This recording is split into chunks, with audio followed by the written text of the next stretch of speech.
Assalamu alaikum.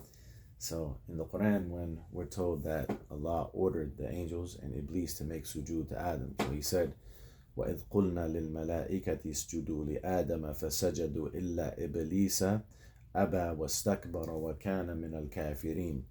And when we said to the angels, make sujood to Adam, so they all made sujood except for Iblis. He refused and was arrogant and was from amongst those who reject the truth.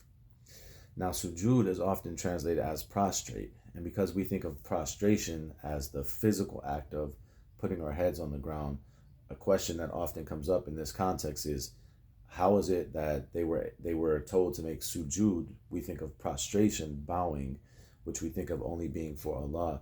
How was it that they were told to make sujood to Adam? And then when we look in the story of Yusuf, وَخَرُّوا لَهُ سُجَّدًا, that they fell down for him, sujjadan, in sujud, and again we think of that as prostration and we think of that as being physical. The question comes about again, how is it that they could make sujud to Yusuf? So that's what we want to discuss a little bit today. Before we try to answer that question, I want to talk about a comprehensive meaning for the word sujud. So what I mean is, oftentimes because we approach this concept of sujud with a preconceived notion of what we already believe that it means, which is the physical act of prostration, it becomes difficult to understand it comprehensively or generally and interpret certain texts. So we want to see if we can get a general idea of what sujud is. So starting with what I've written here. So a characteristic of the Arabic language that we always want to be aware of when we study anything in the Quran is that when two Arabic words have the same letters, even if those letters are switched around, there's a commonality in their meaning.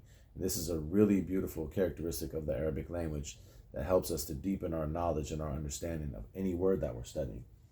So here, if we start with the word sajada, which is composed of the sin, the jim, and the dal, or if you don't know Arabic and you want to think of it just in English, the S, the J, and the D, and in between are the vowels. This is the word that we usually translate as to prostrate physically, right? But if you look at the same letters and you flip those letters around to the jim, the sin, and the dal, so it's the exact same letters except flipped around, or the J, the S, and the D, and the vowels are in the middle, you get the word jasad, which we translate as a body.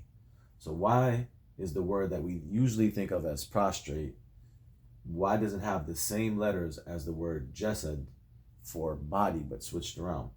Perhaps an easy way to understand this is looking at Einstein's equation, E equals mc squared. So E stands for energy, M stands for mass, C stands for the speed of light squared. And basically, in a very non-rigorous general sense, what this equation is telling us or giving us is the equivalence of energy and mass. So any matter, any mass can be converted into energy, and energy can be converted into mass. They go both ways. They're equivalent to each other, but manifested in different ways, right? So perhaps that's a way to think about this connection here, that sajada or sujud has to do with pure energy and light, and jasad has to do with matter or the embodiment of that light. And that's why some physicists, or one physicist in particular, said matter is frozen light. So that's another way of thinking about it, because Allahu nuru samawati wal ard. Allah is the light of the heavens and the earth, right? So perhaps what sujud actually is in a general way is to become light, to become pure energy. Now, obviously, none of us can be that. None of us can totally be that. But the process of sujud is the process of getting closer and closer to connecting with light and pure energy and going away from the material and the matter, which is the embodiment or the freezing of that light. So I'm going to give you some verses from the Quran to think about this way of thinking about sujud.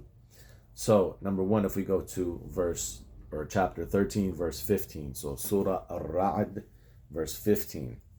He says, وَلِلَّهِ يَسْجُدُ مَنْ فِي السَّمَاوَاتِ وَالْأَرْضِ تَوْعًا وَكَرْهًا وَظِلَالُهُمْ بِالْغُدُوِّ وَالْآصَالِ. He says, and to Allah makes sujud.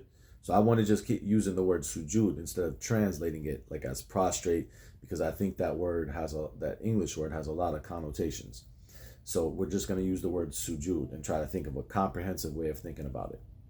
So he says, and to Allah makes sujud whoever is in the heavens and the earth, willingly and unwillingly, and their shadows in the morning and the evening, or the morning and the afternoon, however you translate it. But why did he say their shadows? Why did he say, to Allah makes sujud whoever is in the heavens and the earth, right? Willingly and unwillingly, and their shadows. Well, perhaps one way of thinking about this is, what is a shadow? A shadow is something that results from the obstruction of light. So you can't have a shadow unless you have two components. You have to have the light, and you have to have the thing that's obstructing the light, that casts the shadow. So perhaps why it says whoever is in the heavens and the earth makes sujud and their shadows, because the shadows is symbolic to how we manifest the light of Allah in our life, how we make sujud. So the light of Allah is pure. The pure light and energy is it has a purity to it.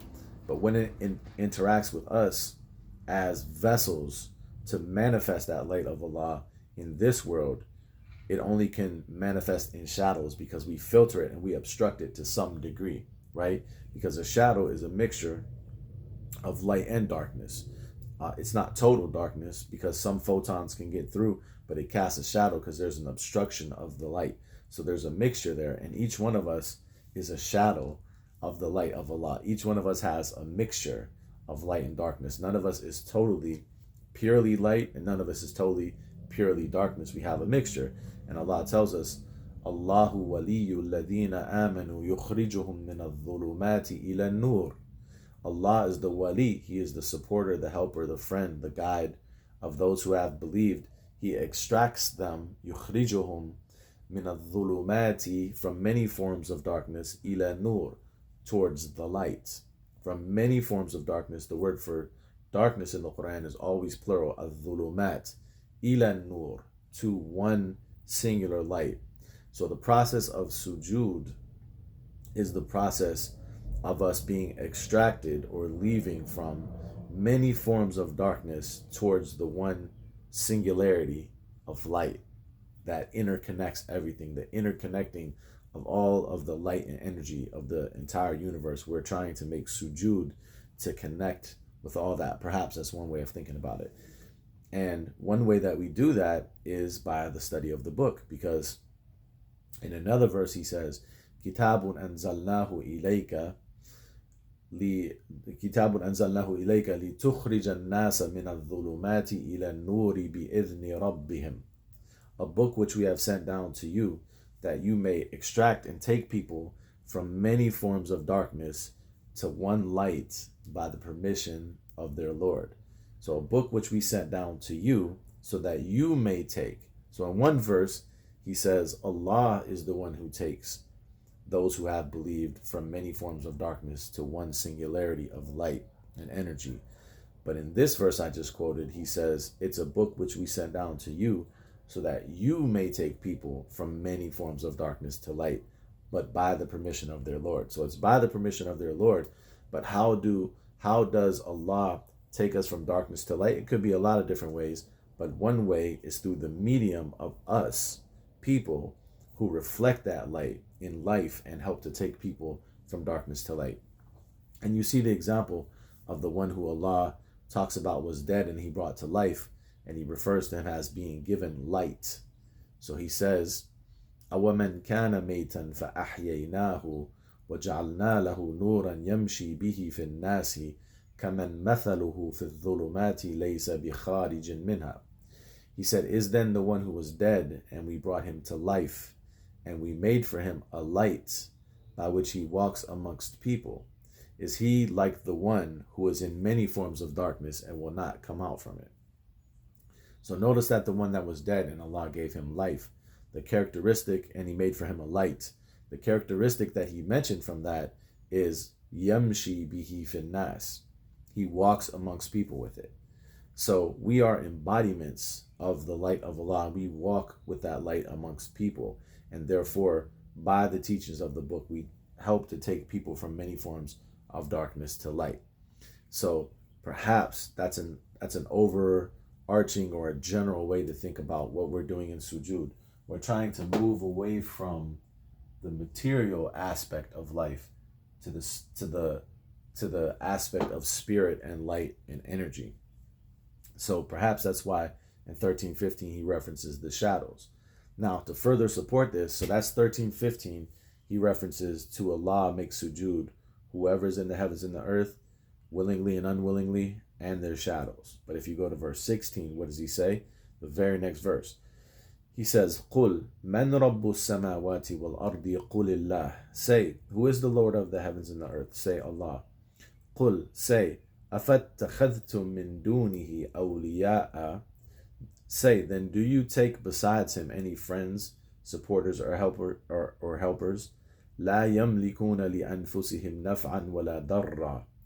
Who they don't possess for themselves any benefit or any harm. Now listen to this. Remember, this verse is coming right after the verse where he says, and their shadows make sujud. He says next, قُلْ, say, هَلْ يَسْتَوِي الْأَعْمَى وَالْبَصِيرُ. Say, is the blind and the seeing equal? أَمْ هَلْ تَسْتَوِي الظُّلُمَاتُ وَالنُّورُ. Or are the many forms of darkness and the light equal? So he references the blind and the seeing, and seeing we know is you see by light, by the light that reflects off of objects. And then he very explicitly references the many forms of darkness and light. And this is right after the verse that talks about the shadows make sujud. So perhaps that's a supporting evidence to say that the idea of sujud is going away from the material towards the pureness of light and energy, the light that is the light of the heavens and the earth, which is Allah. So another idea that we want to introduce into this discussion is the idea of the ruh, the spirit. Because the spirit, the ruh, is also connected with the idea of light. So if we look in Surah Ash-Shura, which is Surah 42, towards the end, I think it's verse 52, but it's like the second to the last verse. He says, وَكَذَلِكَ أَوْحَيْنَا إِلَيْكَ رُوحًا مِّنْ أَمْرِنَا. And likewise, we have sent down, or likewise, we have inspired to you, ruhan min amrina, a spirit from our command. So he references a ruh, a spirit from our command. Then he says, ما كنت تدري ما الكتاب ولا الإيمان. You didn't used to know what was the book and what was faith. ولكن جعلناه نورا. However, we made it a light. We made it a light. So he starts off in the verse talking about a ruh, a spirit from our command, and then he ends by saying, we made it a light, right? So there's a connection between ruh and light, perhaps. Allah knows best. So going from there, let's circle back around to the story of Iblis. But actually, before we do, let me just give you another verse that supports the idea that sujud has something to do with light. So in another verse in 41:37, he says, لا تسجدوا للشمس ولا للقمر واسجدوا لله الذي خلقهن. He says, do not make sujud to the sun and the moon, but rather make sujud to Allah who created them. Now, why would he tell us specifically don't make sujud to the sun and the moon? Because the sun and the moon perhaps are sources of light. So it's understandable in a certain way that certain people would gravitate towards worshiping the sun, for example, because it's the source of light and energy and life on our planet. But he's drawing our attention to the idea of don't make sujud to these minor sources of light. Wasjudu lillahi, make sujud to Allah, alladhi khalaqahum, the one who created them. Make sujud to Allah who is the light. Allahu nuru samawati wal ard. Allah is the light of the heavens and the earth. Make sujud to the universal, singular, solitary light that is the light of the heavens and earth. Don't make sujud to all these other manifestations of light. So now, circling back to the story of Iblis, because we saw a connection in Surah Shura between the ruh, the spirit, and the light, and making it a light. So there's some connection between that. So when Iblis refused to make sujud to Adam, what did he say? What was his reasoning or excuse? He said, قَالَ أَنَا خَيْرٌ مِّنْهُ. He said, I am better than him. خلقتني من نار وخلقته من طين. You created me from fire and you created him from clay. So his excuse for why he wouldn't make sujud to Adam was that Adam was created from clay. So he focused on what? The jasad, the material aspect. Was he wrong about that? Or did he lie? No, he wasn't wrong about that. He didn't lie. Adam, al-insan, as Allah tells us, was created from clay. So he wasn't wrong about that.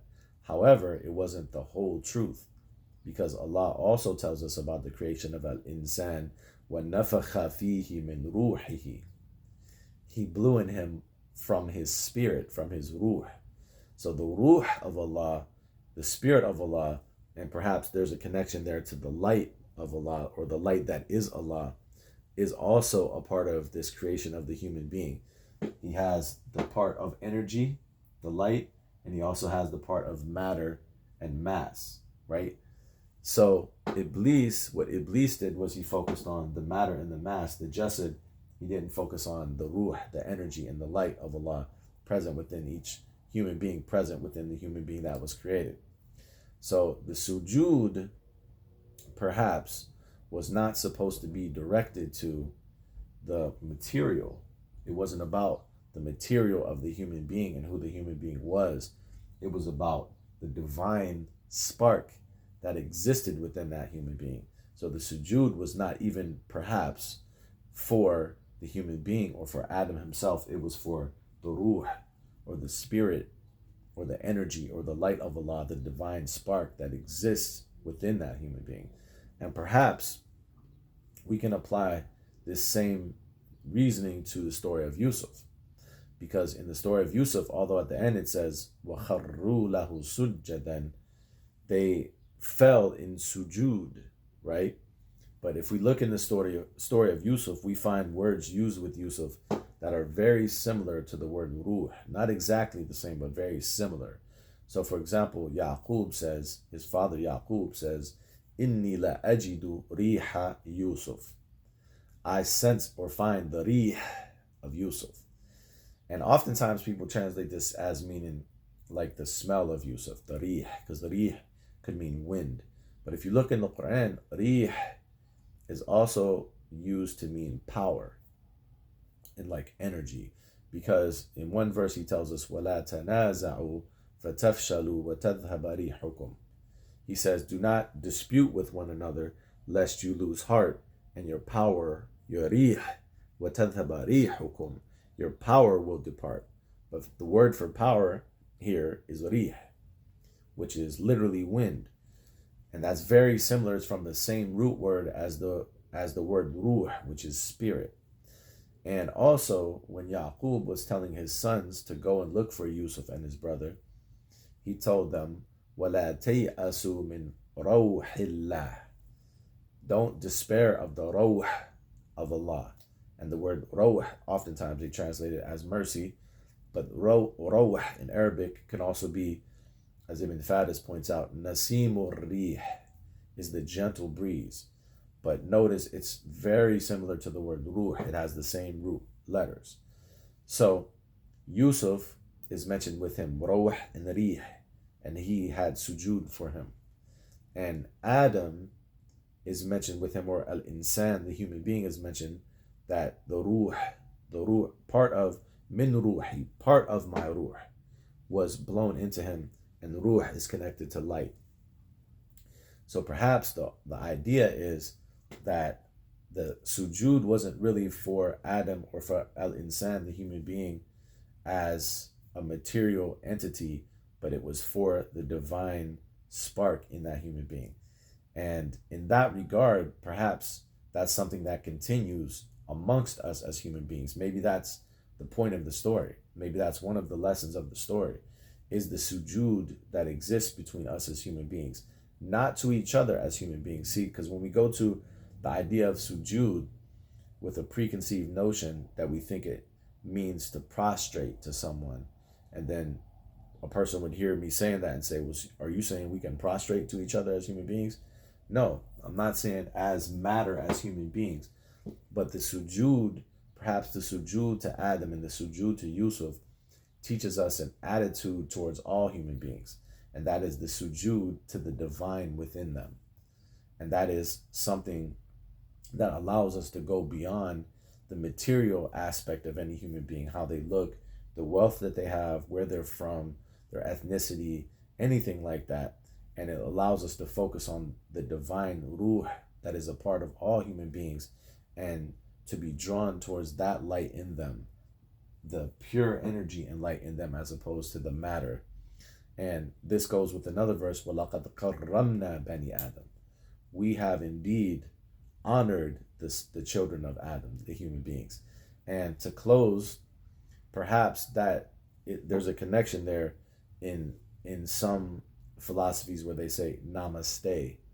Namaste has been explained in different ways by different people, but one of the ways that you can think about it is the sacred in me bows to the sacred in you. And so if we meet human beings on that level, the recognition of that part of the ruh that's in every human being, and we have sujud for that part, we're drawn to that light, and we try to connect with that light, inshallah, I think we would be more peaceful. Assalamu alaikum wa rahmatullah.